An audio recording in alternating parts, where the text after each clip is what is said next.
Are you uncomfortable talking about this? Yeah, I mean, it's pretty wild, right? Mustafa Suleyman, the billionaire founder of Google's AI technology.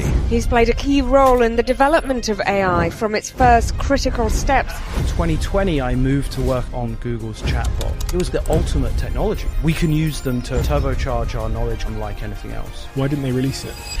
We were nervous. Every organization is going to race to get their hands on intelligence, and that's going to be incredibly disruptive. This technology can be used to identify cancerous tumors as it can to identify a target on the battlefield. A tiny group of people who wish to cause harm are going to have access to tools that can instantly destabilize our world. That's the challenge, how to stop something that can cause harm or potentially kill. That's where we need containment. Do you think that it is containable? It has to be possible. Why? It must be possible. Why must it be? Because otherwise it contains us. Yet you chose to build a company in this space. Why did you do that? Because I want to design an AI that's on your side. I honestly think that if we succeed, everything is a lot cheaper. It's going to power new forms of transportation, reduce the cost of healthcare. But what if we fail? The really painful answer to that question is that... Do you ever get sad about it? Yeah, it's intense.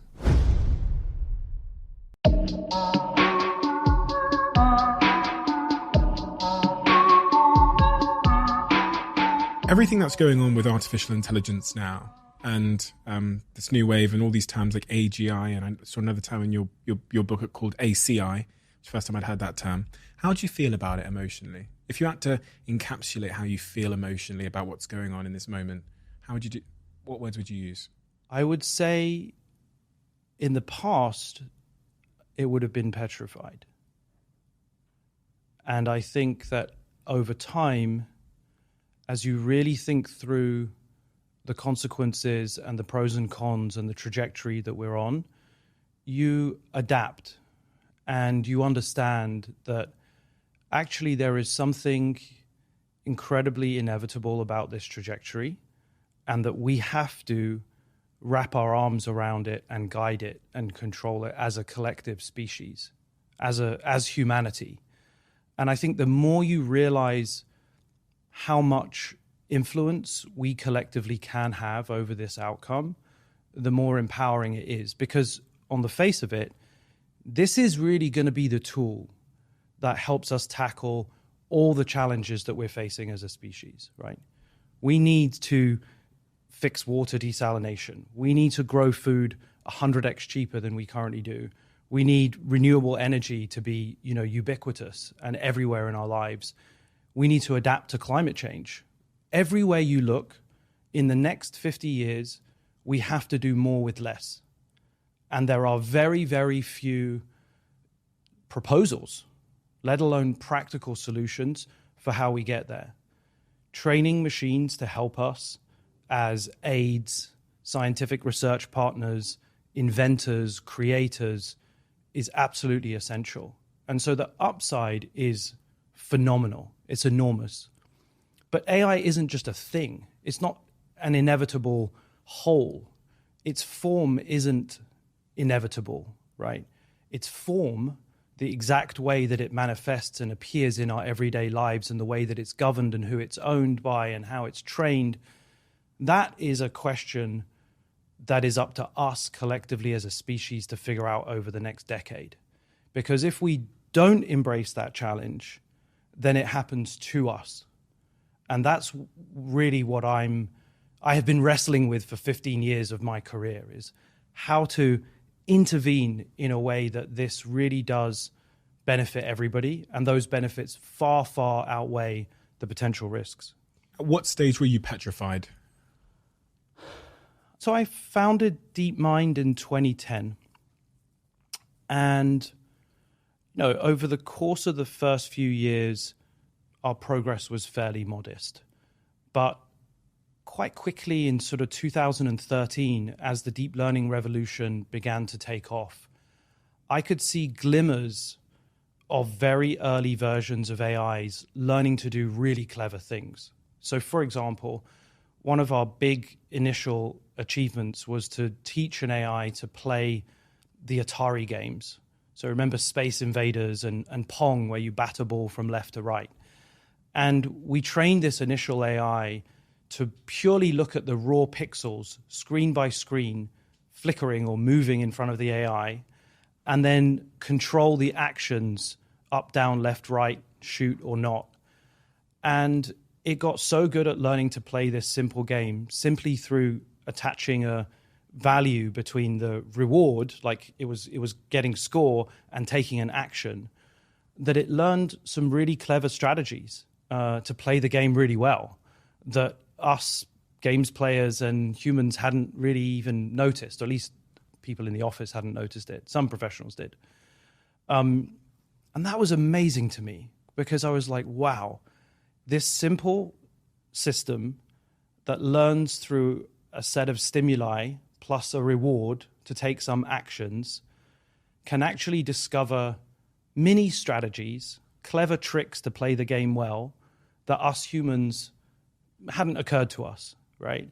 And that to me is both thrilling because it presents the opportunity to invent new knowledge and advance our civilization.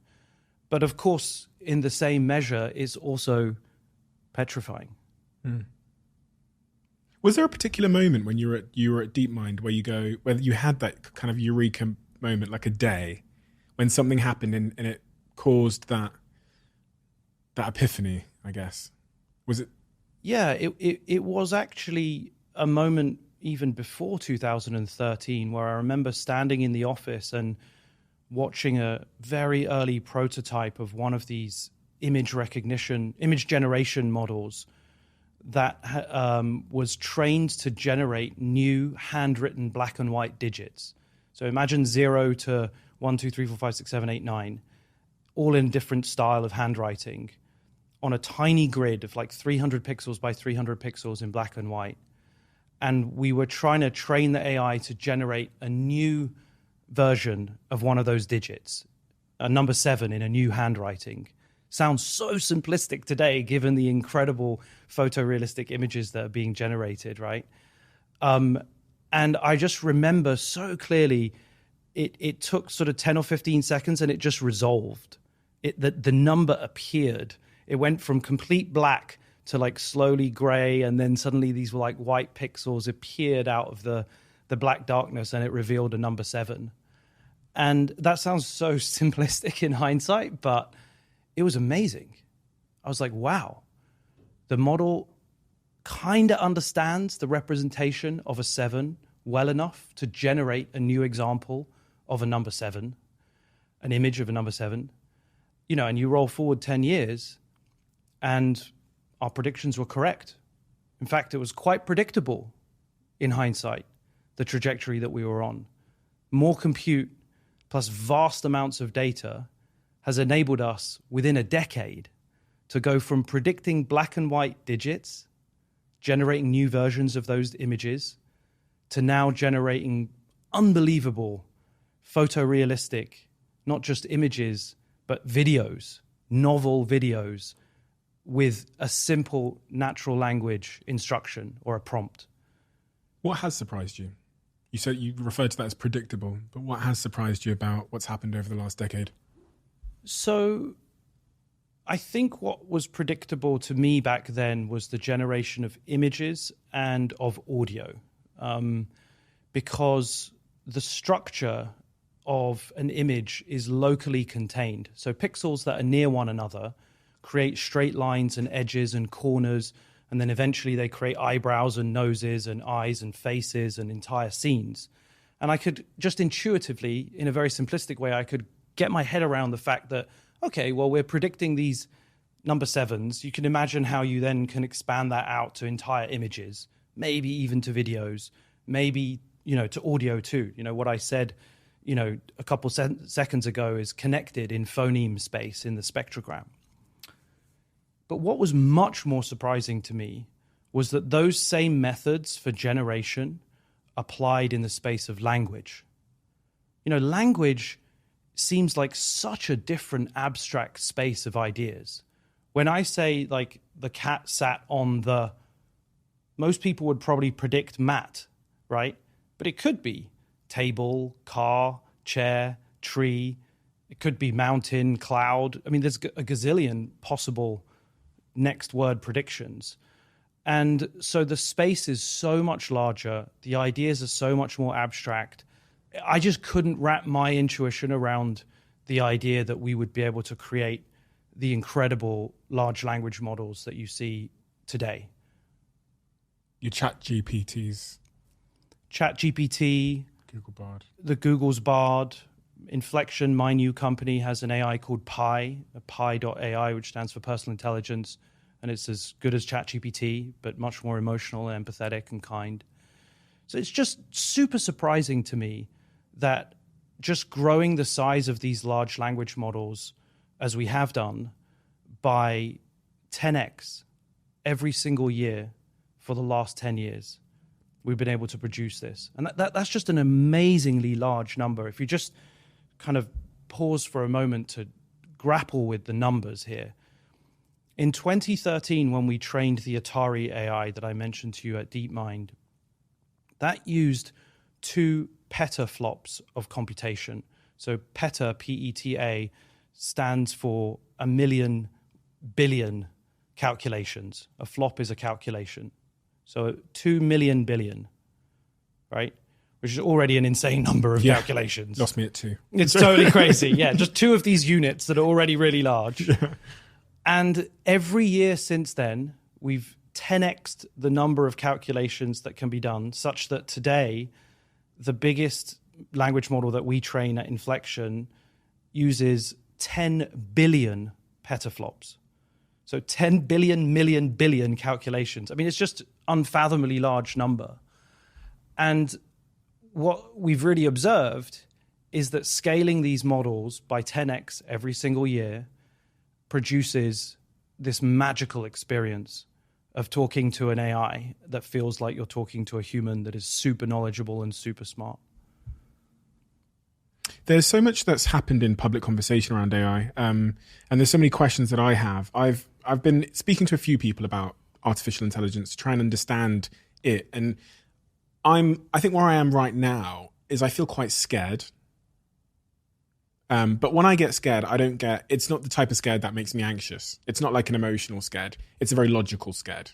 It's my very logical brain hasn't been able to figure out how the inevitable outcome that I've arrived at, which is that humans become the less dominant species on this planet, how that is to be avoided in any way. The first chapter of your book, The Coming Wave, is titled appropriately to how I feel. Containment is not possible. You say in that chapter, the widespread emotional reaction I was observing is something I've come to call the pessimism aversion trap. Correct. What is the pessimism aversion trap? Well, so all of us, me included, feel what you just described when you first get to grips with the idea of this new coming wave. It's scary, it's petrifying, it's threatening. Is it going to take my job? Is my daughter or son going to fall in love with it? You know, what does this mean? What does it mean to be human in a world where there's these other human-like things that aren't human? How do I make sense of that? It's super scary. And a lot of people over the last few years, I think things have changed in the last 6 months, I have to say, but over the last few years, I would say the default reaction has been to avoid the pessimism and the fear, right? To just kind of recoil from it and pretend that it's like either not happening or that it's all going to work out to be rosy, it's going to be fine, we don't have to worry about it. People often say, well, we've always created new jobs. We've never permanently displaced jobs. We've only ever seen new jobs be created. Unemployment is at an all-time low, right? So there's this default optimism bias that we have. And I think it's less about a need for optimism and more about a fear of pessimism. And so that trap, particularly in elite circles, means that often we aren't having the tough conversations that we need to have in order to respond to the coming wave. Are you scared in part about having those tough conversations because of how it might be received? Not so much anymore. So I've spent most of my career trying to put those tough questions on the policy table, right? I've been raising these questions, the ethics of AI, safety and questions of containment, for as long as I can remember, with governments and civil societies and all the rest of it. And so I've become used to talking about that. And, I think it's essential that we have the honest conversation, because we can't let it happen to us. We have to openly talk about it. This is a big question, but as you sit here now, do you think that it is containable? Because I can't see how. I can't see how it can be contained. Chapter 3 is the containment problem, where you give the example of how technologies are often invented for good reasons and for certain use cases, like the hammer, which is used, maybe to build something, but it also can be used to kill people. And you say in history, we haven't been able to ban a technology ever, really. It has always found a way into society, because of other societies have an incentive to have it, even if we don't. And then we need it, like the nuclear bomb, because if they have it, then we don't, then we're at a disadvantage. So are you optimistic? Honestly. I don't think an optimism or a pessimism frame is the right one, because both are equally biased in ways that I think distract us. As I say in the book, on the face of it, it does look like containment isn't possible. We haven't contained or permanently banned a technology of this type in the past. There are some that we have done, right? So we banned CFCs, for example, because they were producing a hole in the ozone layer. We've banned certain weapons, chemical and biological weapons, for example, or blinding lasers. Believe it or not, there are such things as lasers that will instantly blind you. So we have stepped back from the frontier in some cases, but that's largely where there's either cheaper or, equally effective alternatives that are quickly adopted. In this case, these technologies are omni-use. So the same core technology can be used to identify, cancerous tumors in chest X-rays as it can to identify a target on the battlefield for an aerial strike. So that mixed use or omni-use is going to drive the proliferation, because there's huge commercial incentives, because it's going to deliver a huge benefit and do a lot of good. And that's the challenge that we have to figure out, is how to stop something which on the face of it is so good, but at the same time can be used in really bad ways too. Do you think we will? I do think we will. So I think that nation states remain the backbone of our civilization. We have chosen to concentrate power in a single authority, the nation state, and we pay our taxes, and we've given the nation state a monopoly over the use of violence. And now the nation state is going to have to update itself quickly to be able to contain this technology, because without that kind of essentially oversight, both of those of us who are making it, but also crucially of the open source, then it will proliferate and it will spread. But regulation is still a real tool, and we can use it, and we must. What does the world look like in, let's say, 30 years if that doesn't happen, in your view? The average person can't really grapple their head around artificial intelligence. When they think of it, they think of like these large language models that you can chat to and ask it about your homework. That's like the average person's understanding of artificial intelligence, because that's all they've ever been exposed to of it. You have a different view because of the work you've spent the last decade doing. So to try and give Dave, who's, an Uber driver in Birmingham, an idea, who's listening to this right now, what artificial intelligence is and its potential capabilities, if there's no containment, what does the world look like in 30 years? So I think it's going to feel largely like another human. So think about the things that you can do, not again in the physical world, but in the digital world. 2050, I'm thinking of. I'm in 2050. 2050, we will have robots. 2050, we will definitely have robots. I mean, more than that, 2050, we will have new biological beings as well.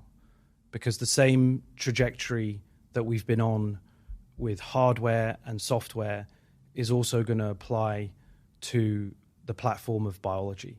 Are you uncomfortable talking about this? Yeah, I mean, it's pretty wild, right? I noticed you crossed your arms, and no, I always use that as a cue for someone when a subject matter is uncomfortable, and it's interesting because I know you know so much more than me, and about this, and I know you've spent way more hours thinking off into the future about the consequences of this. I mean, you've written a book about it, so bloody hell, like you spent 10 years at the very DeepMind is one of the pinnacle companies, the pioneers in this whole space. So you know some stuff. And it's funny because when I watched an interview with Elon Musk and he was asked a question similar to this. I know he speaks in certain tone of voice, but he said that he's gotten to the point where he thinks he's living in suspended disbelief. Where he thinks that if he spent too long thinking about it, he wouldn't understand the purpose of what he's doing right now. And he says that it's more dangerous than nuclear weapons, and that it's too late to stop it. There's one interview that's chilling, and I was filming Dragon's Den the other day, and I showed the dragons the clip. I was like, look what Elon Musk said when he was asked about what advice he should give to his children in an inevitable world of artificial intelligence. It's the first time I've seen Elon Musk stop for like 20 seconds and not know what to say. Stumble, and then conclude that he's living in suspended disbelief. Yeah, I mean, I think it's a great phrase. That is the moment we're in.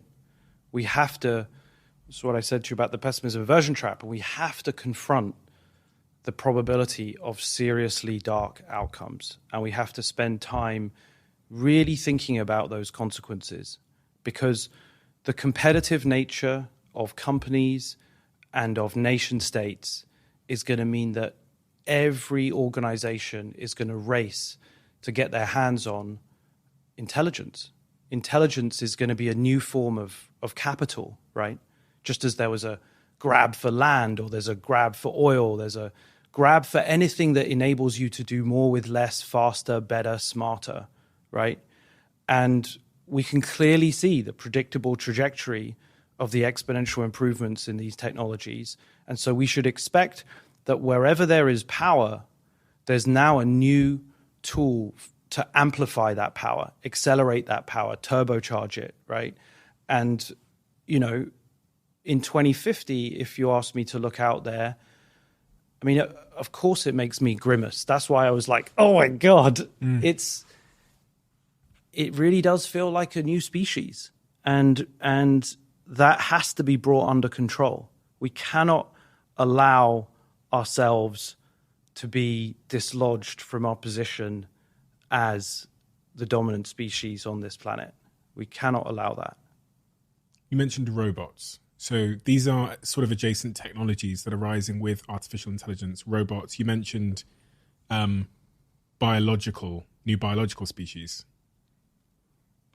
Give me some light on what you mean by that. Well, so far the dream of robotics hasn't really come to fruition, right? I mean, we still have, the most we have now are sort of drones and a little bit of self-driving cars. But that is broadly on the same trajectory as these other technologies. And I think that over the next 30 years, you know, we are going to have humanoid robotics. We're going to have, you know, physical tools within our everyday system that we can rely on that will be pretty good, to do many of the physical tasks. And that's a little bit further out because I think there's a lot of tough problems there, but it's still coming in the same way. And likewise with biology, you know, we can now sequence a genome for 1/millionth of the cost of the first genome, which took place in 2000, so 20-ish years ago. The cost has come down by 1 million times, and we can now increasingly synthesize, that is, create or manufacture new bits of DNA, which obviously give rise to life in every possible form. And we're starting to engineer that DNA to either remove traits or capabilities that we don't like, or indeed to add new things that we want it to do. We want, fruit to last longer, or we want meat to have higher protein, et cetera, synthetic meat to have higher protein levels. And what's the implications of that? Well, potential implications.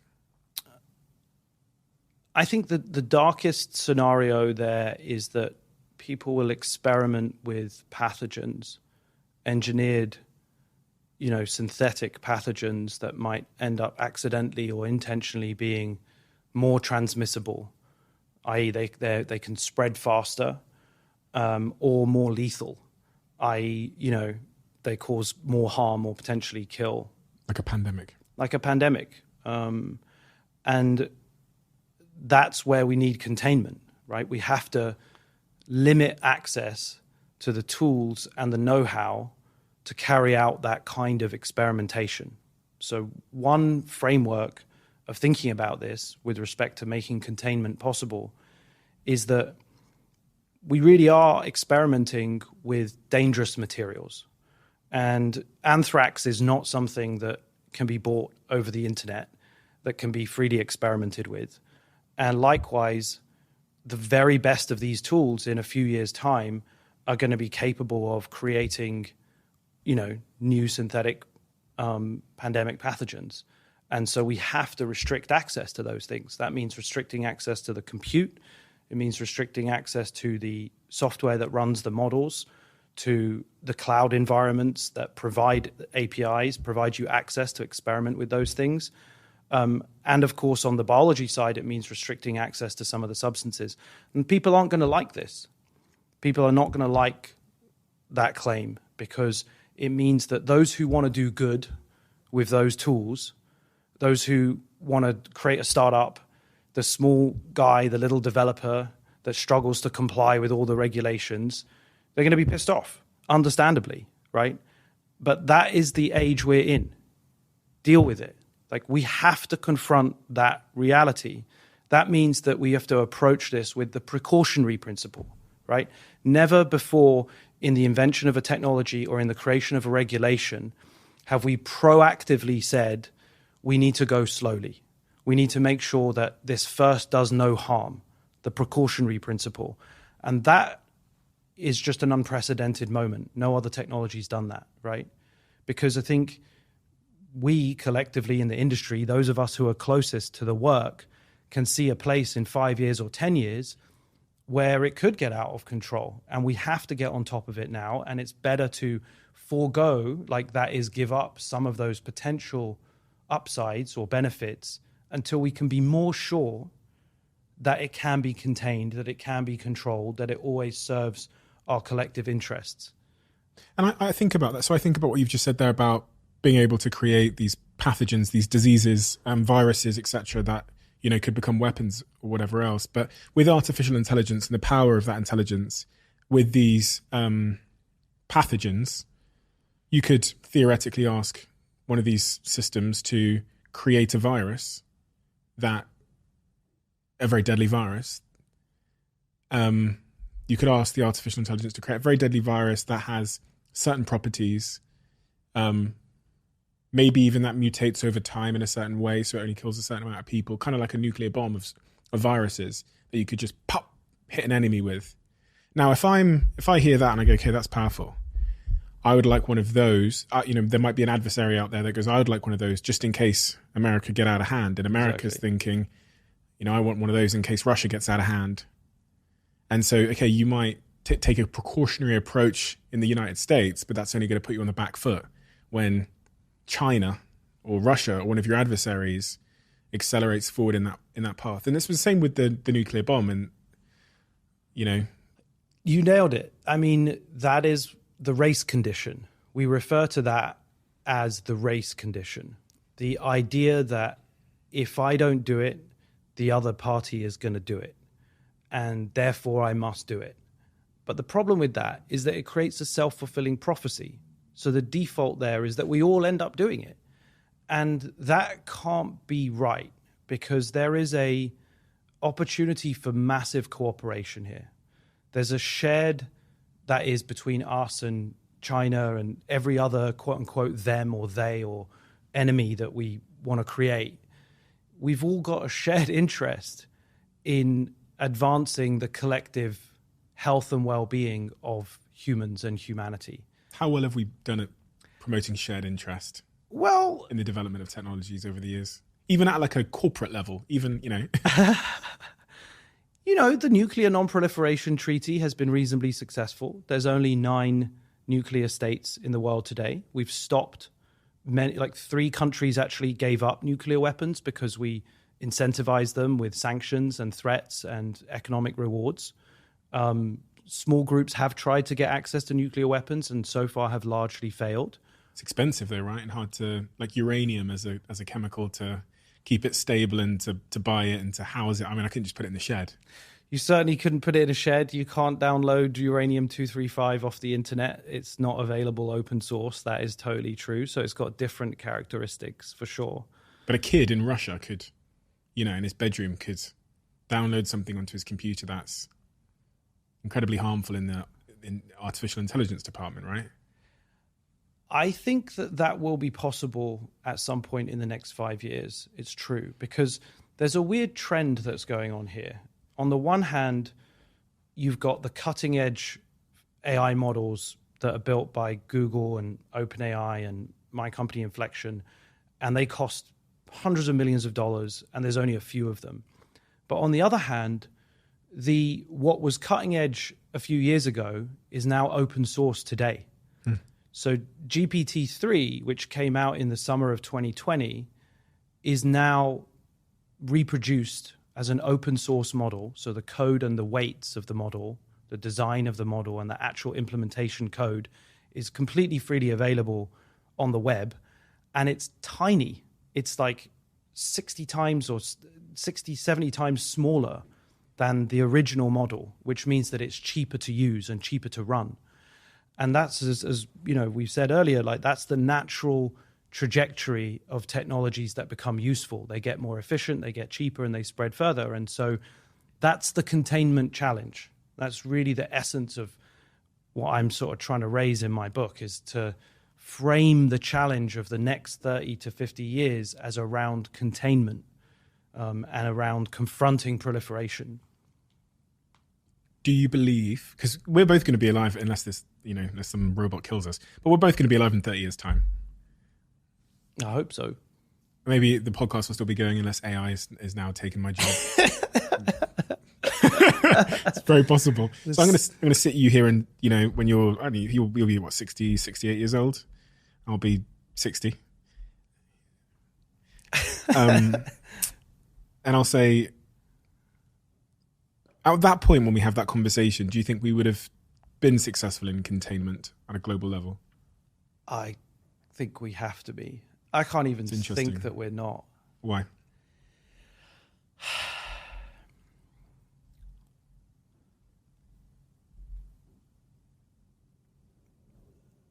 Because I'm fundamentally a humanist. And I think that we have to make a choice to put our species first. And I think that that's what we have to be defending for the next 50 years. That's what we have to defend. Because, look, it's certainly possible that we invent these AGIs in such a way that they are always going to be provably subservient to humans and take instructions, from their human controller every single time. But enough of us think that we can't be sure about that, that I don't think we should take the gamble, basically. So that's why I think that we should focus on containment and non-proliferation, because some people, if they do have access to the technology, will want to take those risks, and they will just want to see like what's on the other side of the door, and they might end up opening Pandora's box. And that's a decision that affects all of us. And that's the challenge of the networked age. We live in this globalized world, and we use these words like globalization, and you sort of forget what globalization means. This is what globalization is. This is what a networked world is. It means that someone taking one small action can suddenly spread everywhere instantly. Regardless of their intentions when they took the action. It may be, unintentional, like you say. It may be that they weren't ever meaning to do harm. Well, I think I asked you when I said 30 years time, you said that there will be like human level intelligence. You'll be interacting with, this new species. But the species, for me to think the species will want to interact with me feels like wishful thinking. Because what will I be to them? I've got a French bulldog, Pablo, and I can't imagine our IQ is that far apart. In relative terms, the IQ between me and my dog Pablo, I can't imagine that's that far apart. Even when I think about, is it like the orangutan where we only have like 1% difference in DNA or something crazy? And yet they throw their poop around and I'm sat here broadcasting around the world. There's quite a difference in that 1%, And then I think about this new species where, as you write in your book in chapter 4, there seems to be no upper limit to AI's potential intelligence. Why would such an intelligence want to interact with me? Well, it depends how you design it. So I think that our goal, one of the challenges of containment, is to design AIs that we want to interact with, that want to interact with us, right? If you set an objective function for an AI, a goal for an AI by its design, which, inherently disregards or disrespects you as a human and your goals, then it's going to wander off and do a lot of strange things. What if it has kids and the kids are, you know what I mean? What if it replicates in a way where, because I've heard this conversation around, like, it depends how we design it, but, I think about, it's kind of like if I have a kid and the kid grows up to be 1,000 times more intelligent than me, to think that I could have any influence on it when it's a thinking, sentient, developing species, again, feels like I'm overestimating my version of intelligence and importance and significance in the face of something that is incomprehensibly like even 100 times more intelligent than me. And the speed of its computation is 1,000 times what the meat in my skull can do. Yeah. Like how is it gonna how do I know it's gonna respect me or care about me or understand that I may I think that comes back down to the containment challenge. I think that if we can't be confident that it's going to respect you and understand you and work for you and us as a species overall, then that's where we have to adopt the precautionary principle. I don't think we should be taking those kinds of risks in experimentation and design. And now I'm not saying it's possible to design an AI that doesn't have those self-improvement capabilities in the limit in like 30 or 50 years. I think that's kind of what I was saying, is like, it seems likely that if you have one like that, it's going to take advantage of infinite amounts of data and infinite amounts of computation, and it's going to kind of outstrip our ability to act. And so I think we have to step back from that precipice. That's what the containment problem is that it's actually saying no sometimes. It's saying no. And that's a different sort of muscle that we've never really exercised as a civilization. And that's obviously why containment appears not to be possible, because we've never done it before. We've never done it before. And every inch of our, commerce and politics and our war and all of our instincts are just like clash, compete, profit, grow, beat. Exactly. Yeah. Dominate, fear them, be paranoid. Like now all this nonsense about like China being this new evil. Like how does that slip into our culture? How are we suddenly all shifted from thinking it's the Muslim terrorists about to blow us all up to now it's the Chinese who are about to, blow up Kansas? It's just like, what are we talking about? We really have to pare back the paranoia and the fear and the othering, because those are the incentive dynamics that are going to drive us to, cause self-harm to humanity. Thinking the worst in each other.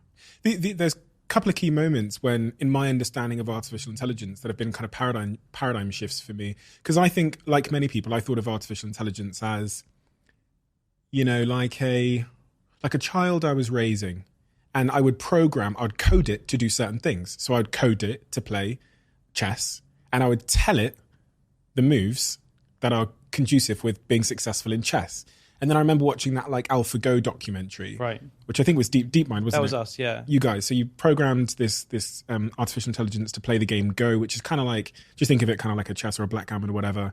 And it eventually just beats the best player in the world of all time. And the way it learned how to beat the best player in the world of all time, the world champion, who was, by the way, depressed when he got beat, was just by playing itself, right? And then there's this moment, I think, is it game 4 or something, where it does this move that no one could have predicted. It's a move that seemingly makes absolutely no sense. Right. In those moments where no one trained it to do that, and it did something unexpected beyond where humans are trying to figure it out in hindsight. This is where I go, how do you train it if it's doing things we didn't anticipate? Right. Like, how do you control it when it's doing things that humans couldn't anticipate it doing? Well, we're looking at that move. It's called like move 37 or something. Correct, yeah. Is it move 37? It is, Look at my intelligence. Nice work. Yeah, I'm gonna survive a bit longer than I thought. It's like move 37. You've got at least another decade in you. Move 37 does this crazy thing, and you see everybody like lean in and go, why has it done that? Yeah. And it turns out to be brilliance that humans couldn't have forecasted. The commentator actually thought it was a mistake. Yeah. But he was a pro, and he was like, this is definitely a mistake. You know, it's the AlphaGo's lost the game. But it was so far ahead of us that it knew something we didn't. Right. That's when I lost hope in this whole idea of like, oh, train it to do what we want. Like a dog, like sit, paw, roll over. Right. Well, the real challenge is that we actually want it to do those things. Like when it discovers a new strategy, or it invents a new idea, or it helps us find like, you know, a cure for some disease, right? That's why we're building it, right? Because we're reaching the limits of what we as, you know, humans can invent and solve, right? Especially with what we're facing of, you know, in terms of population growth over the next 30 years and how climate change is going to affect that and so on. Like, we really want these tools to turbocharge us, right?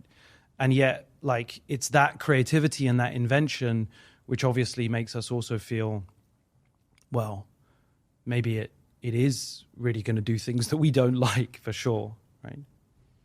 So interesting. How do you contend with all of this? How do you contend with the clear upside, and then you must, like Elon, must be completely aware of the horrifying existential risk at the same time? And you're building a big company in this space, which I think is valued at $4 billion now, Inflection AI, which has got its own model called Pi. So you're building in this space.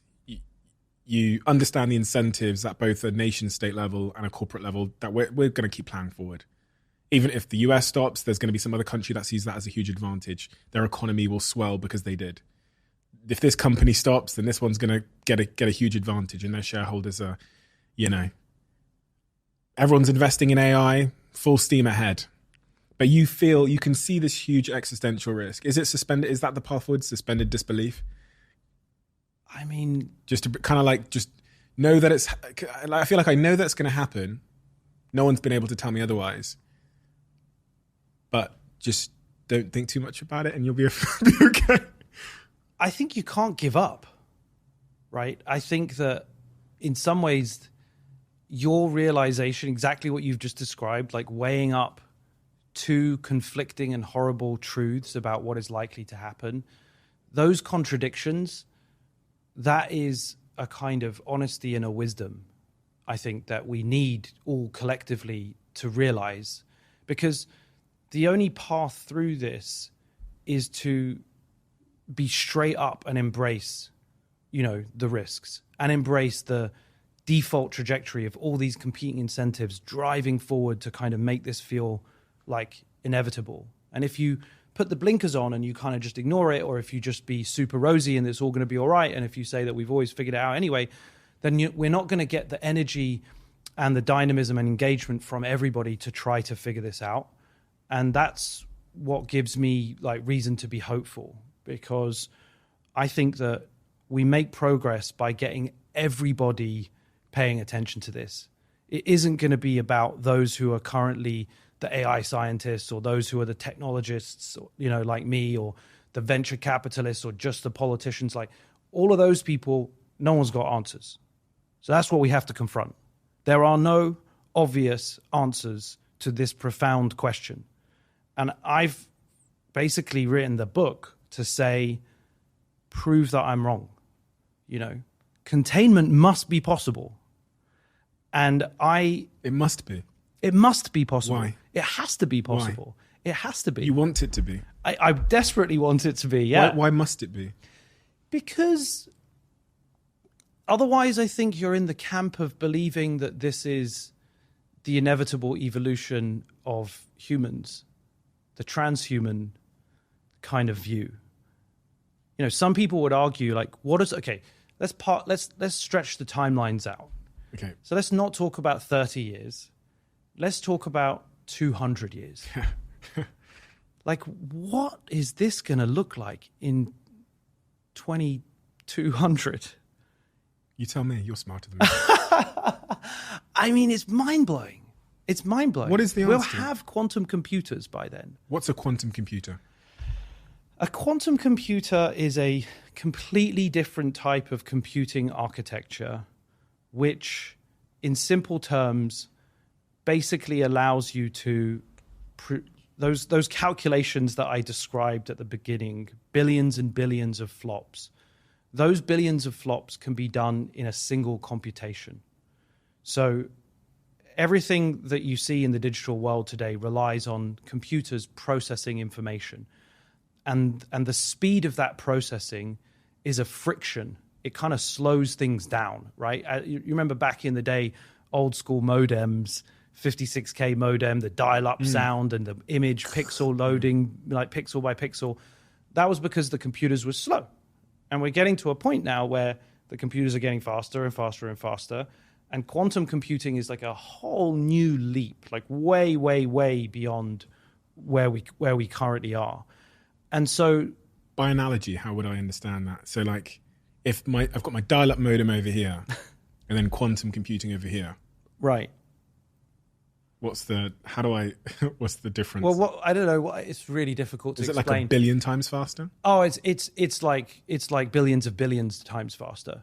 It's much more than that. I mean, one way of thinking about it is like a floppy disk, which I guess most people remember, 1.4 megabytes, a physical thing back in the day. In 1960 or so, that was basically an entire pallet's worth of computer that was moved around by a forklift truck, right? Which is insane. Today, you have billions and billions of times that floppy disk in your smartphone, in your pocket.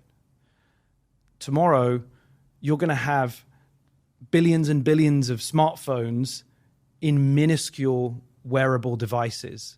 There'll be cheap fridge magnets that, are constantly on everywhere, sensing all the time, monitoring, processing, analyzing, improving, optimizing, and they'll be super cheap. So it's super unclear, what do you do with all of that knowledge and information? I mean, ultimately, knowledge creates value. When you know the relationship between things, you can improve them, make it more efficient. And so more data is what has enabled us to build all the value of, online in the last 25 years. And so what does that look like in 150 years? I can't really even imagine, to be honest with you. It's very hard to say. I don't think everybody is going to be working. Why would we? Yeah. Well. We wouldn't be working in that kind of environment. I mean, the other trajectory to add to this is the cost of energy production. AI, if it really helps us solve battery storage, which is the missing piece, I think, to really tackle climate change, then we will be able to source and store infinite energy from the sun. And I think in 20 or so years' time, 20, 30 years' time, that is going to be a cheap and widely available, if not completely freely available, resource. And if you think about it, everything in life has the cost of energy built into its production value. And so if you strip that out, everything is likely to get a lot cheaper. We'll be able to desalinate water. We'll be able to grow crops much, much cheaper. We'll be able to grow much higher quality food, right? It's going to power new forms of transportation. It's going to reduce the cost of drug production and healthcare, right? So all of those gains, obviously there'll be a huge commercial incentive to drive the production of those gains, but the cost of producing them is going to go through the floor. I think that's one key thing that a lot of people don't realize that is a reason to be hugely hopeful and optimistic about the future. Everything is going to get radically cheaper in 30 to 50 years. So 200 years time, we have no idea what the world looks like. It's this goes back to the point about being, did you say transhumanist? Right. What does that mean? Transhumanism, I mean, it's a group of people who basically believe that that humans and our soul and our being will one day transcend or move beyond our biological substrate.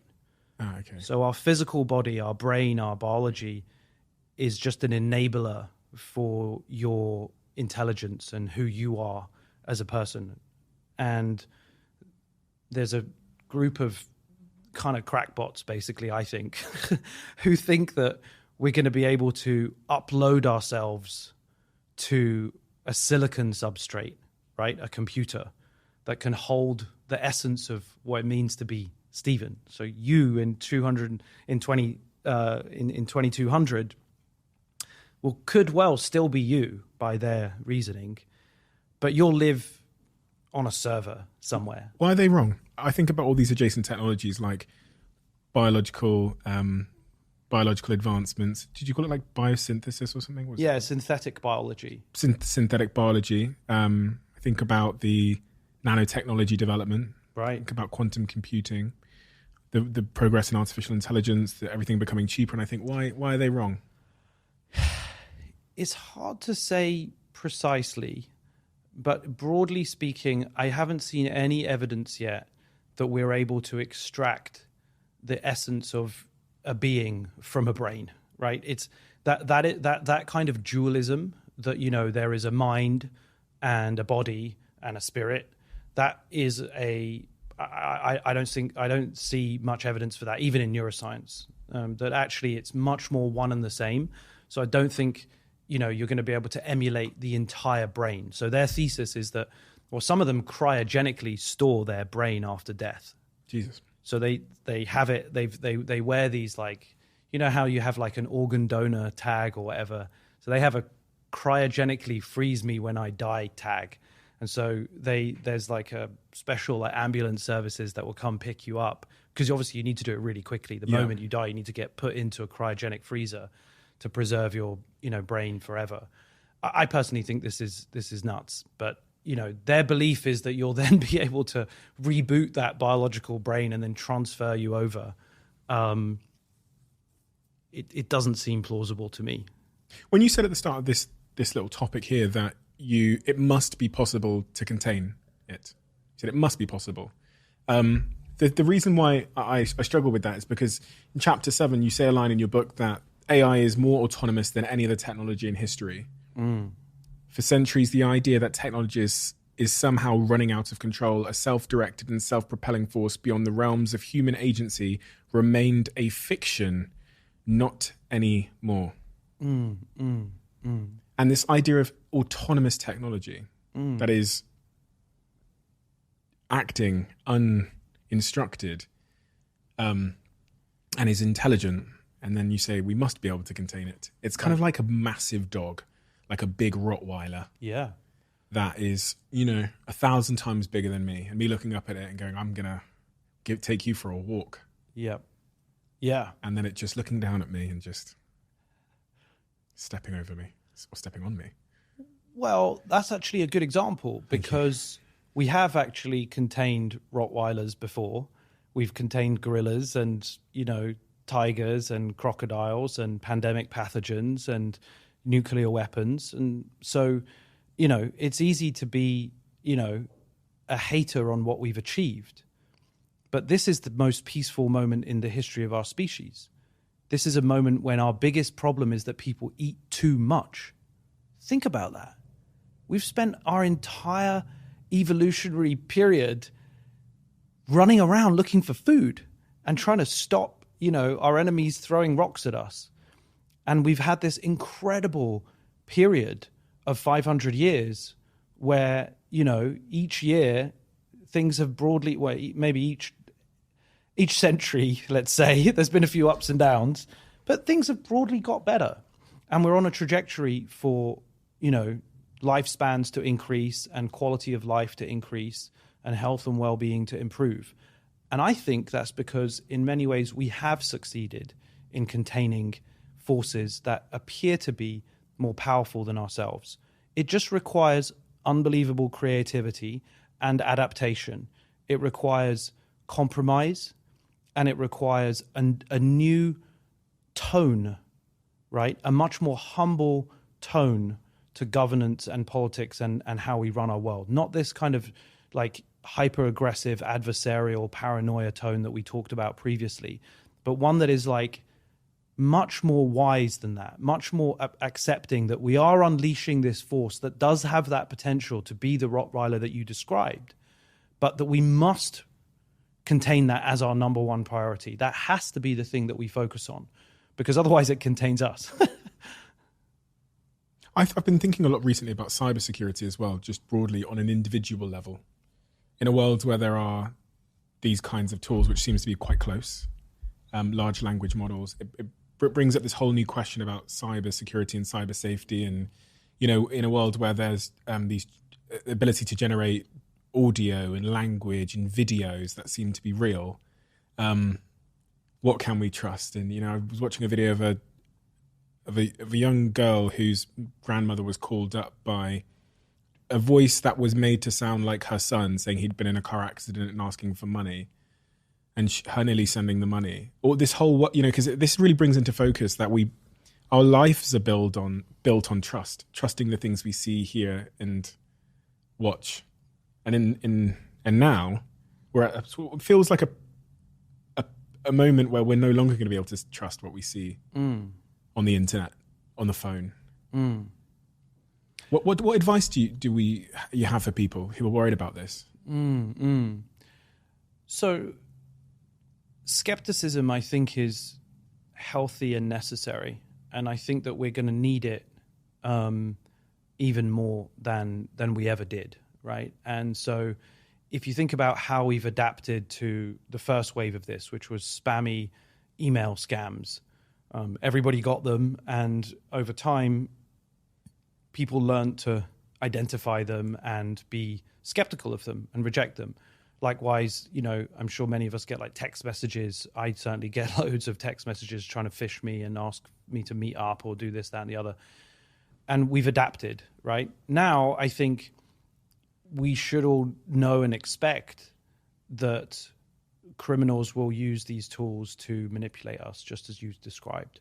I mean, the voice is going to be human-like.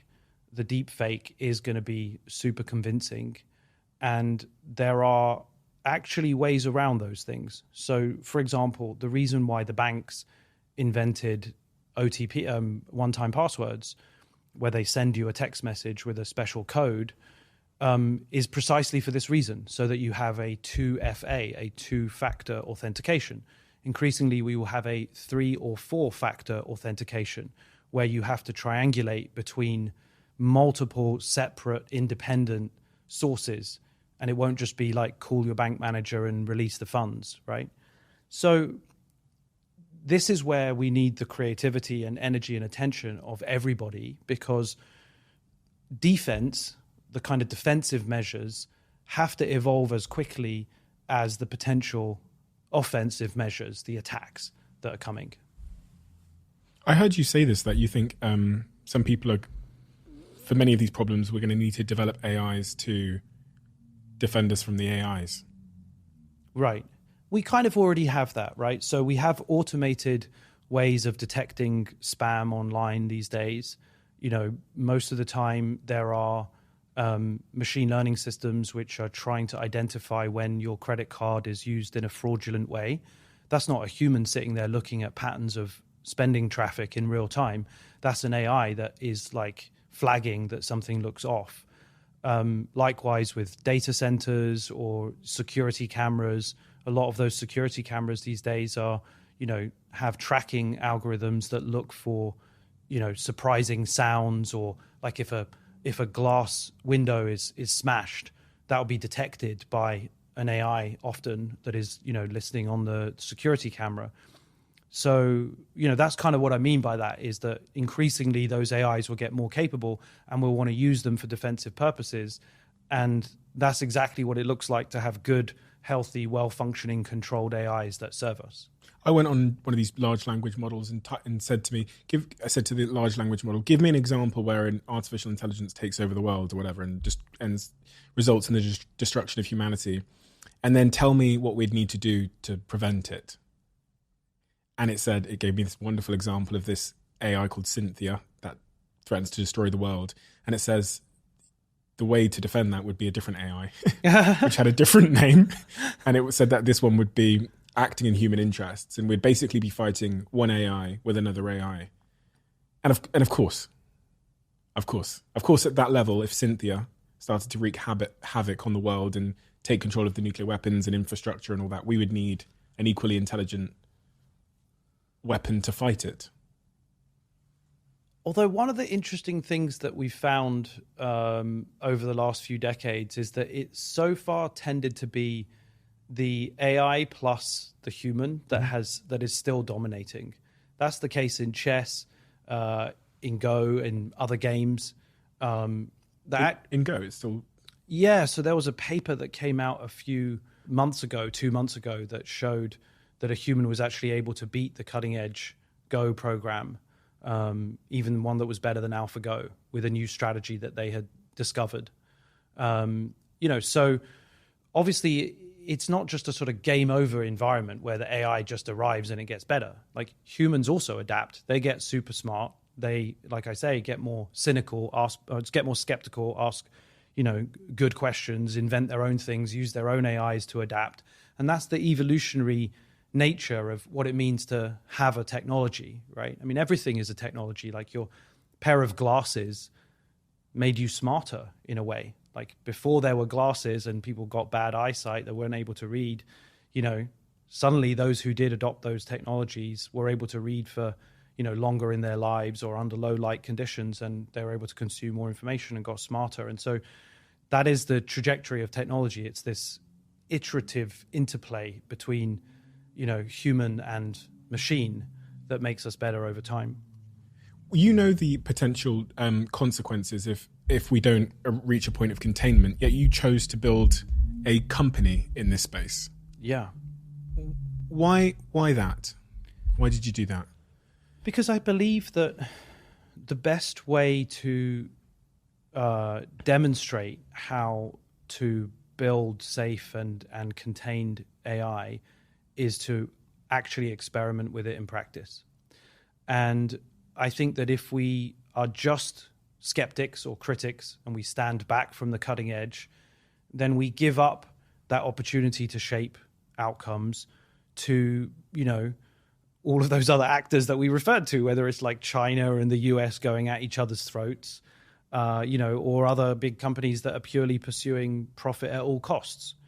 And so it doesn't solve all the problems, of course. It's super hard. And again, it's full of contradictions. But I honestly think it's the right way for everybody to proceed. If experiment at the front. Yeah. If you're afraid, China, Russia, Putin. Understand, right? What reduces fear is deep understanding. Spend time playing with these models. Look at their weaknesses. They're not superhumans yet. They make tons of mistakes. They're crappy in lots of ways. They're actually not that hard to make. The more you've experimented, has that correlated with a reduction in fear? Cheeky question. No, but that's what you just yes said. And no, you're totally right. Yes, it has, in the sense that, the problem is the more you learn, the more you realize. Yeah, that's what I'm saying. I was fine before I started talking about AI. Now the more I've talked about it. It's true. It's sort of pulling on a thread, which is a crazy spiral. Yeah, I mean, like, I think in the short term, it's made me way less afraid because I don't see that kind of existential harm that we've been talking about in the next decade or two. But longer term, that's where I struggle to wrap my head around how things play out in 30 years. Some people say government regulation will sort it out. You discuss this in chapter 13 of your book, which is titled "Containment Must Be Possible." I love how you didn't say "is." Yeah, containment must be. Containment must be possible. What do you say to people that say government regulation will sort it out? I heard Rishi Sunak did some announcement, and he's got a Cobra committee coming together. They'll handle it. That's right. And the EU have a huge piece of regulation called the EU AI Act. President Joe Biden has, got his own, set of proposals, and we've been working with both, Rishi Sunak and Biden, and trying to contribute and shape it in the best way that we can. Look, it isn't going to happen without regulation. So regulation is essential. It's critical. Again, going back to the precautionary principle. But at the same time, regulation isn't enough. I often hear people say, well, we'll just regulate it. We'll just stop. We'll slow down. And the problem with that is that it kind of ignores the fact that the people who are putting together the regulation don't really understand enough about the detail today. In their defense, they're rapidly trying to wrap their head around it, especially in the last 6 months. And that's a great relief to me because I feel the burden is now increasingly shared. And, just from a personal perspective, I feel like I've been saying this for about a decade. And just in the last 6 months, now everyone's coming at me and saying what's going on? I'm like, great. This is the conversation we need to be having because everybody can start to see the glimmers of the future. Like what will happen if a ChatGPT-like product or a Pi-like product really does improve over the next 10 years. And so when I say, regulation is not enough, what I mean is it needs movements, it needs culture, it needs people who are actually building and making, in like modern, creative, critical ways, not just like giving it up to, companies or small groups of people, right? We need lots of different people experimenting with strategies for containment. Isn't it predicted that this industry is a $15 trillion industry or something like that?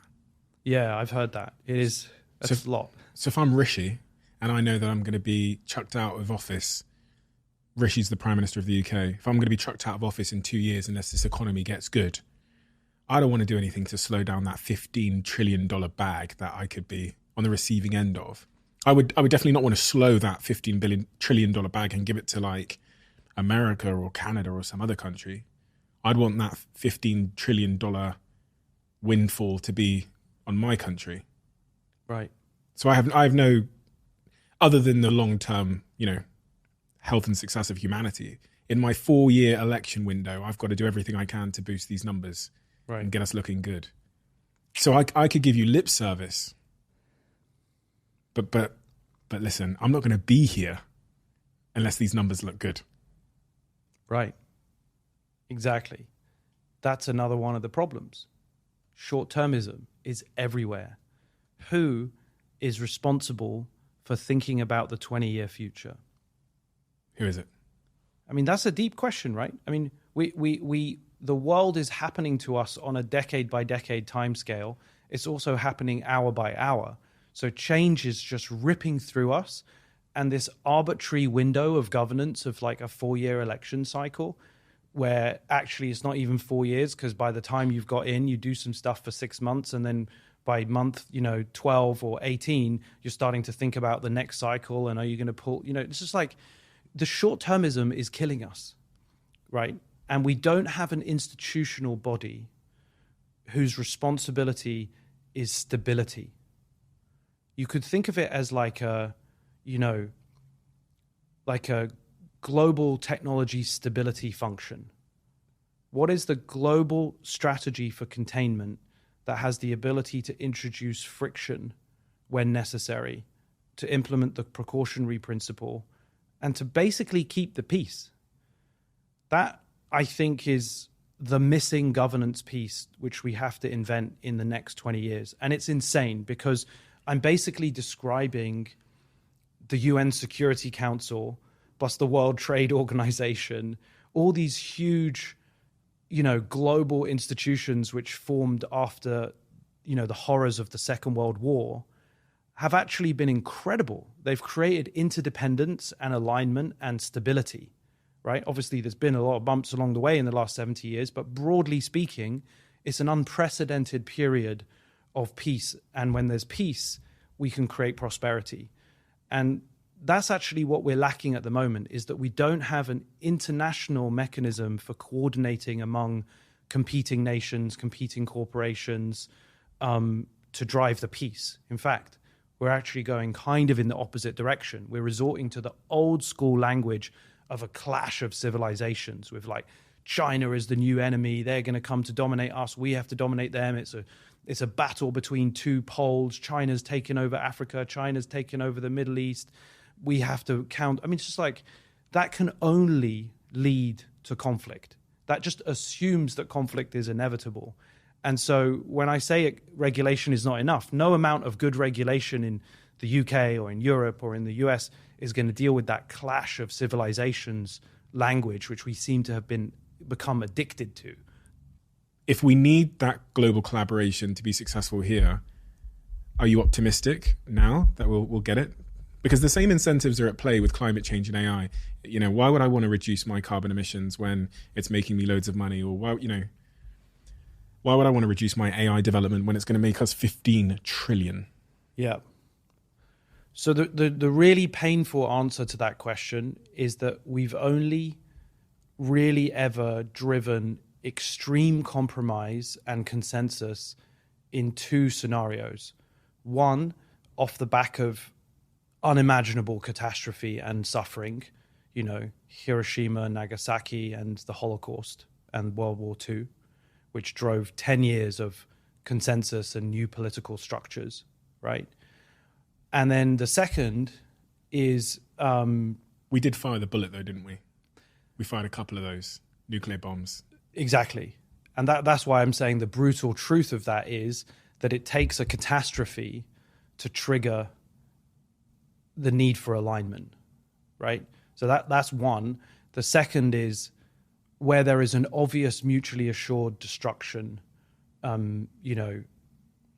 dynamic, where both parties are afraid that this would trigger nuclear meltdown, right? And that means suicide. And when there was few parties. Exactly. When there was just 9 people.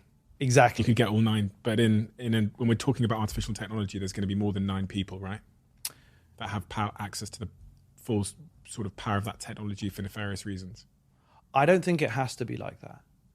I think that's the challenge of containment, is to reduce the number of actors that have access to the existential threat technologies to an absolute minimum, and then use the existing military and economic incentives which have driven world order and peace so far to prevent the proliferation of access to these super intelligences or these AGIs. 10 areas of focus for containment. You're the first person I've met that's really laid out a blueprint for the things that need to be done cohesively to try and reach this point of containment. So I'm super excited to talk to you about these. The first one is about safety. And you mentioned that's kind of what we talked about a little bit about there being AIs that are currently being developed to help contain other AIs. 2, audits, which is being able to, from what I understand, being able to audit what's being built in these open source models. 3, choke points. What's that? Yeah, so choke points refers to points in the supply chain where you can throttle who has access to what. Okay. So on the internet today, everyone thinks of the internet as an idea, this kind of abstract cloud thing that hovers around above our heads. But really the internet is a bunch of cables. Mm-hmm. Those cables are physical things that transmit information, under the sea, and those points, the endpoints, can be stopped, and you can monitor traffic, you can control basically what traffic moves back and forth. And then the second choke point is access to chips, so the GPUs, graphics processing units, which are used to train these super large clusters. Mm-hmm. I mean, we now have the second largest supercomputer in the world today. At least we, just for this next 6 months we will. Other people will catch up soon, but we're ahead of the curve. We're very lucky. Cost $1 billion. And those chips are really the raw commodity that we use to build these large language models. And access to those chips is something that governments can, should, and are, restricting. That's a choke point. You spent $1 billion on a computer. We did, yeah. It's a bit more than that, actually. About 1.3. In a couple of years' time, that'll be the price of an iPhone. That's the problem. Everyone's going to have it. Number 6 is quite curious. You say that the need for governments to put increased taxation on AI companies to be able to fund the massive changes in society, such as paying for reskilling and education. Yeah. You put massive tax on it over here, I'm going to go over here. If you tax it, if I'm an AI company and you're taxing me heavily over here, I'm going to Dubai. Yep. Or Portugal. Yep. So if it's that much of a competitive disadvantage, I will not build my company where the taxation's high. Right. So the way to think about this is, what are the strategies for containment? If we're agreed that long term we want to contain, that is close down, slow down, control both the proliferation of these technologies and the way the really big AIs are used, then the way to do that is to tax things. Mm-hmm. Taxing things slows them down.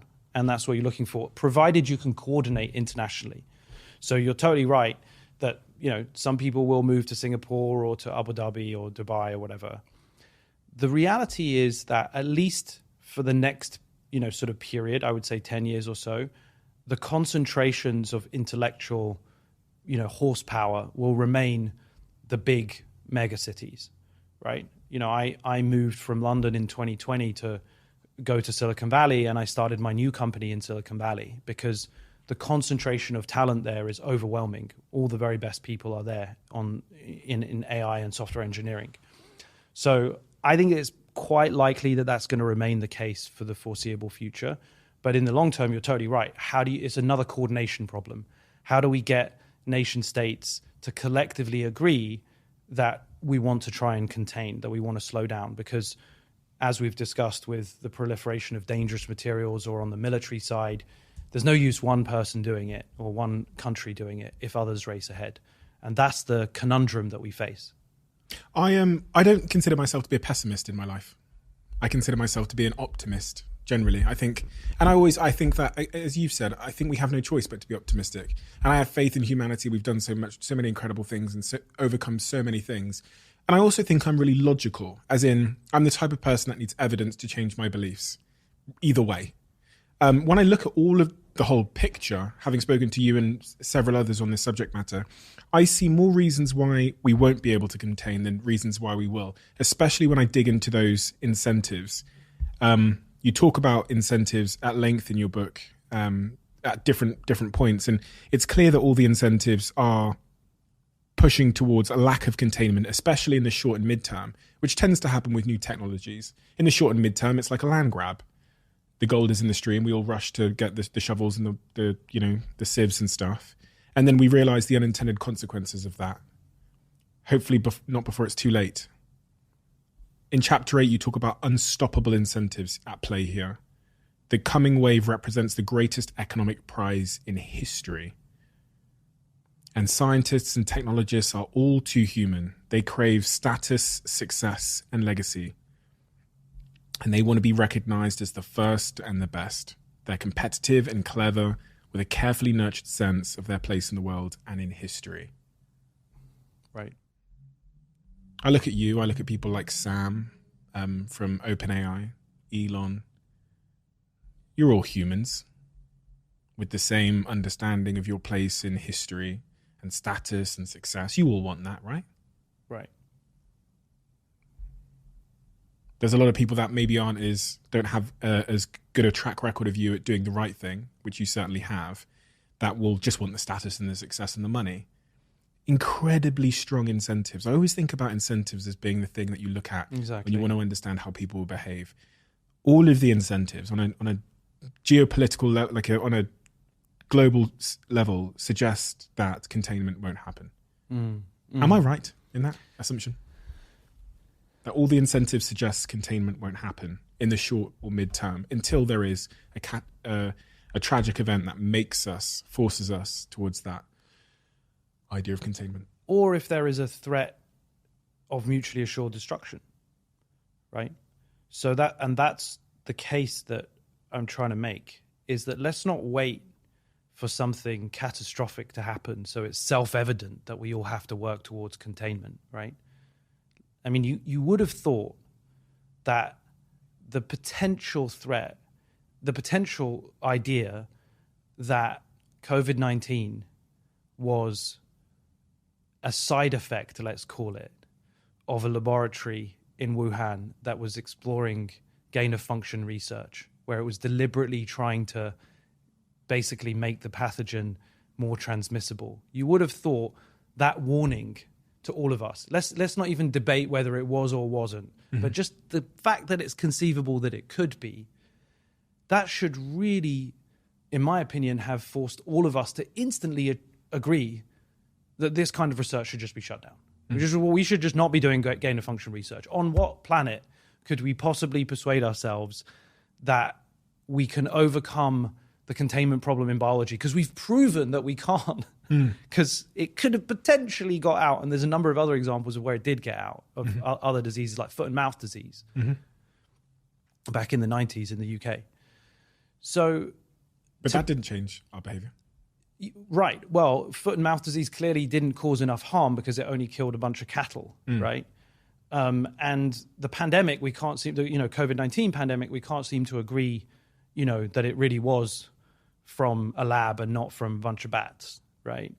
And so that's where I struggle, where, now you catch me in a moment where I feel angry and sad and pessimistic, because to me, that's like a straightforwardly obvious conclusion that, this is a type of research that we should be closing down. And I think we should be using these moments to give us insight and wisdom about how we handle other technology trajectories in the next few decades.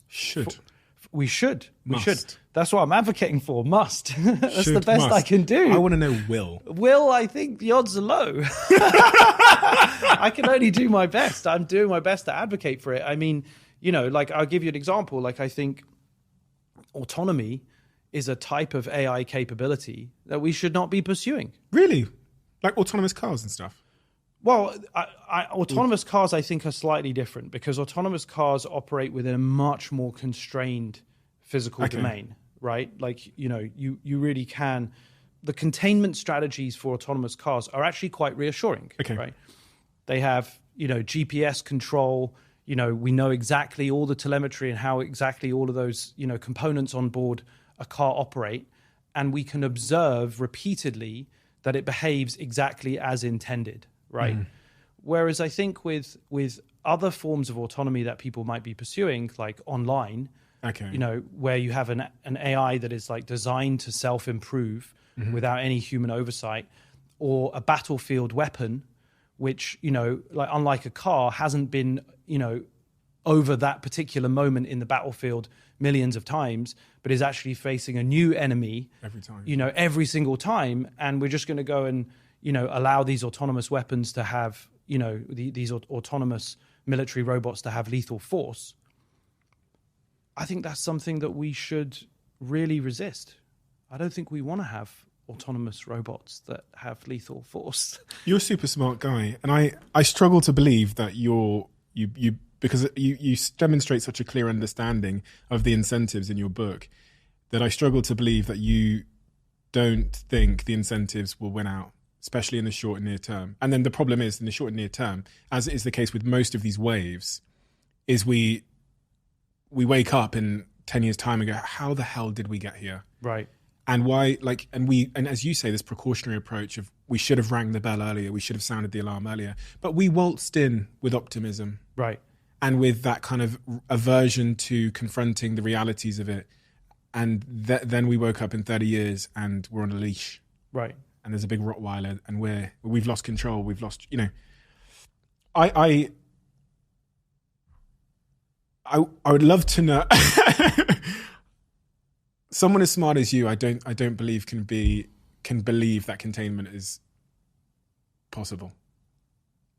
And that's me just being completely honest. I'm not saying you're lying to me, but I just can't see how someone as smart as you and in the know as you can believe that containment is going to happen. Well, I didn't say it is possible. I said it must be, right? This is what we keep discussing. Right? That's an important distinction. Is that on the face of it, look, what I care about. I care about science. I care about facts. I care about describing the world as I see it. And what I've set out to do in the book is describe a set of interlocking incentives which drive a technology production process which produces potentially really dangerous outcomes. Mm-hmm. And what I'm trying to do is frame those outcomes in the context of the containment problem and say, this is the big challenge of the 21st century. Containment is the challenge. And if it isn't possible, then we have serious issues. And on the face of it, like I've said in the book, I mean, the first chapter is called Containment is Not Possible, right? Mm. The last chapter is called Containment Must Be Possible. For all our sakes, it must be possible. But I agree with you that I'm not saying it is. I'm saying this is what we have to be working on. We have no choice. We have no choice but to work on this problem. This is a critical problem. How much of your time are you focusing on this problem? Basically all my time. I mean, building and creating is about understanding how these models work, what their limitations are, how to build it safely and ethically. I mean, we have designed the structure of the company to focus on the safety and ethics aspects. So, for example, we are a public benefit corporation, right? Which is a new type of corporation, which gives us a legal obligation to balance profit making with the consequences of our actions as a company on the rest of the world, the way that we affect the environment, the way that we affect people, the way that we affect users, people who aren't users of our products. And that's a really interesting, I think, and important new direction. It's a new evolution in corporate structure because it says we have a responsibility to proactively do our best to do the right thing, right?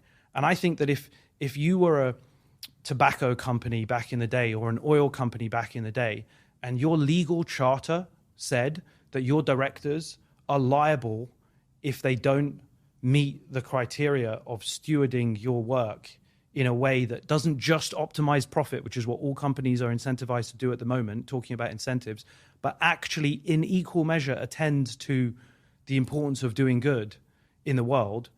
To me, that's a incremental but important innovation in how we organize society and how we incentivize our work.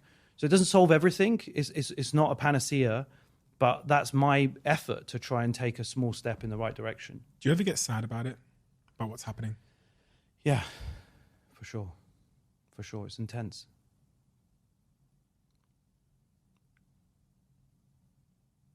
It's intense. It's a lot to take in. It's a very real reality. Does that weigh on you? Yeah, it does. I mean, every day. I mean, I've been working on this for many years now, and it's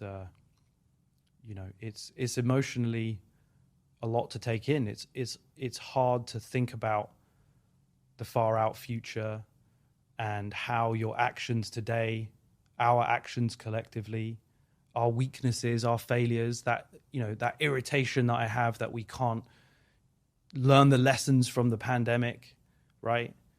Like all of those moments where you feel the frustration of governments not working properly or corporations not listening, or some of the obsessions that we have in culture where we're debating like small things, and you're just like, whoa, we need to focus on the big picture here. You must feel a certain sense of responsibility as well that most people won't carry, because you've spent so much of your life at the very cutting edge of this technology, and you understand it better than most, you can speak to it better than most, so you have a greater chance than many at steering. That's a responsibility. Yeah, I embrace that. I try to treat that as a privilege. I feel lucky to have the opportunity to try and do that. There's this wonderful thing in my favorite theatrical play called Hamilton, where he says, history has its eyes on you. Do you feel that? Yeah, I feel that. It's a good way of putting it. I do feel that. You're happy, right? Well, what is happiness? To know. What's the range of emotions that you contend with on a frequent basis, if you're being honest? I think it's kind of exhausting and exhilarating in equal measure, because for me, it is beautiful to see people interact with AIs and get huge benefit out of it. I mean, every day now, millions of people have a super smart tool in their pocket that is making them wiser and healthier and happier, providing emotional support, answering questions of every type, making you more intelligent. And so on the face of it, in the short term, that feels incredible. It's amazing what we're all building. But in the longer term, it is exhausting to keep making this argument and, have been doing it for a long time. And in a weird way, I feel a bit of a sense of relief in the last 6 months, because after ChatGPT and, this wave feels like it started to arrive and everybody gets it. So I feel like it's a shared problem now. And that feels nice. And it's not just bouncing around in your head. A little bit. It's not just in my head and a few other people at DeepMind and OpenAI and other places that have been talking about it for a long time. Ultimately, human beings may no longer be the primary planetary drivers, as we have become accustomed to being. We are going to live in an epoch where the majority of our daily interactions are not with other people, but with AIs. Page 284 of your book. The last page. Yeah. Think about how much of your day you spend looking at a screen. 12 hours.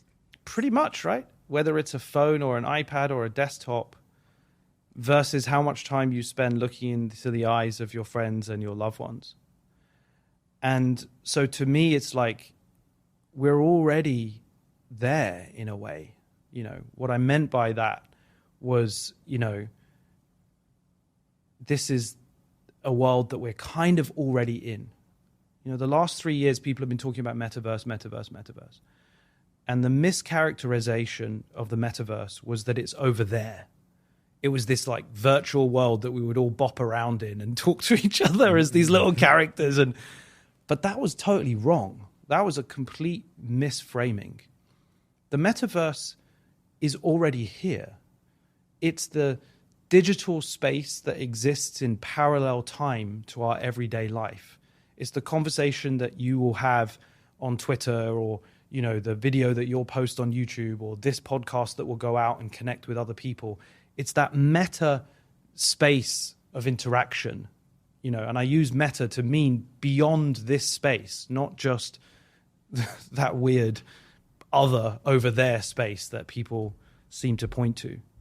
And that's really what is emerging here. It's this parallel digital space that is going to live alongside with and in relation to our physical world. Your kids come to you. You got kids? No, I don't have kids. Your future kids, if you ever have kids. A young child walks up to you and asks that question that Elon was asked. What should I do with my future? What should I pursue in the light of everything you know about how our artificial intelligence is going to change the world and computational power and all of these things? What should I dedicate my life to? What do you say? I would say knowledge is power. Embrace, understand, grapple with the consequences, Don't look the other way when it feels scary, and do everything you can to understand and participate and shape, because it is coming.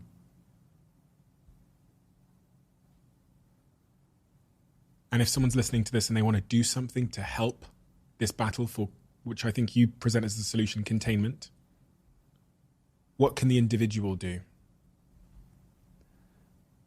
Read, listen, use the tools, try to make the tools, understand the current state of regulation, see which organizations are organizing around it, like, campaign groups, activism groups, find solidarity, connect with other people, spend time online, ask these questions, mention it at the pub, ask your parents, ask your mum how she's reacting to, talking to Alexa or whatever it is that she might do. Pay attention. I think that's already enough. And there's no need to be more prescriptive than that, because I think people are creative and independent, and it will be obvious to you what you as an individual feel you need to contribute in this moment, provided you're paying attention. Last question. What if we fail, and what if we succeed? What if we fail in containment, and what if we succeed in containment of artificial intelligence? I honestly think that if we succeed, this is going to be the most productive and the most meritocratic moment in the history of our species. We are about to make intelligence widely available to hundreds of millions, if not billions of people. And that is all going to make us smarter and much more creative and much more productive. And I think over the next few decades, we will solve many of our biggest social challenges. I really believe that. I really believe we're going to reduce the cost of energy production, storage, and distribution to zero marginal cost. We're going to reduce the cost of producing healthy food and make that widely available to everybody. And I think the same trajectory with healthcare, with transportation, with education, I think that ends up producing radical abundance over a 30-year period. And in a world of radical abundance, what do I do with my day? I think that's another profound question. And believe me, that is a good problem to have. If we can, absolutely. But do we not need meaning and purpose? Oh man, that is a better problem to have than what we've just been talking about for the last 90 minutes. Yeah. And I think that's wonderful. Isn't that amazing? I don't know. I don't know. The reason I'm unsure is because everything that seems wonderful has a unintended consequence. I'm sure it does. We live in a world of food abundance in the West, and our biggest problem is obesity, right? So I'll take that problem in the grand scheme of everything. Do humans not need struggle? Do we not need that kind of meaningful, voluntary struggle? I think we'll create new types. Other, opportunities to quest. Okay. I think that's an easier problem to solve, and I think it's an amazing problem. Like, many people really don't want to work, right? They want to pursue their passion and their hobby, and all the things that you talk about and so on. And absolutely, we're now, I think, going to be heading towards a world where we can liberate people from the shackles of work, unless you really want to. Universal basic income. I've long been an advocate of UBI, very long time. Everyone gets a check every month. I don't think it's going to quite take that form. I actually think it's going to be that we basically reduce the cost of producing basic goods so that you're not as dependent on income. Imagine if you did have basically free energy. And food. And you could use that free energy to grow your own food. Yeah. You could grow it in a desert because you would have adapted seeds and so on. You would have, desalination and so on. That really changes the structure of cities. It changes the structure of nations. It means that you really can live in quite different ways for very extended periods without contact with the kind of center. I mean, I'm actually not a huge advocate of that kind of libertarian, wet dream, but I think if you think about it in theory, it's kind of a really interesting dynamic. That's what proliferation of power means. Power isn't just about access to intelligence. It's about access to these tools which allow you to take control of your own destiny and your life and create meaning and purpose in the way that you might envision. And that's incredibly creative time. That's what success looks like to me. And Well, in some ways, the downside of that, I think that failure is not achieving a world of radical abundance, in my opinion. And more importantly, failure is a failure to contain, right? What does that lead to? I think it leads to a mass proliferation of power, and people who have really bad, intentions. What does that lead to?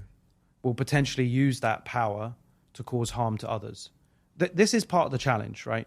In this networked, globalized world, a tiny group of people who wish to deliberately cause harm are going to have access to tools that can instantly, quickly have large-scale impact on many, many other people. And that's the challenge of proliferation, is preventing those bad actors from getting access to the means to completely destabilize our world. That's what containment is about.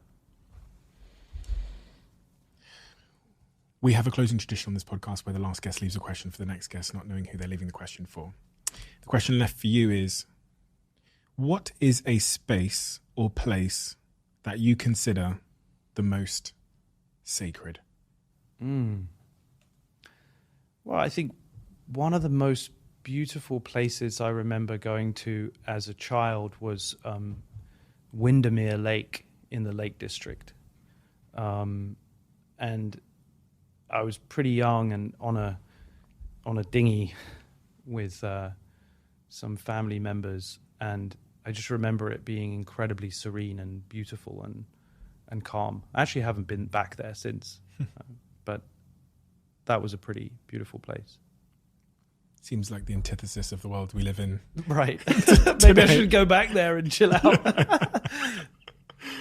Maybe. Thank you so much for writing such a great book. It's wonderful to read a book on this subject matter that does present solutions, because not many of them do. And it presents them in a balanced way that appreciates both sides of the argument, isn't tempted to just play to either, what do they call it? Playing to like the crowd? No, what do they call it? Like playing to the orchestra? I can't remember. Right. But just, it doesn't attempt to play to either side or ponder to either side in order to score points. It seems to be entirely nuanced, incredibly smart, and incredibly necessary because of the stakes that the book confronts that are at play in the world at the moment.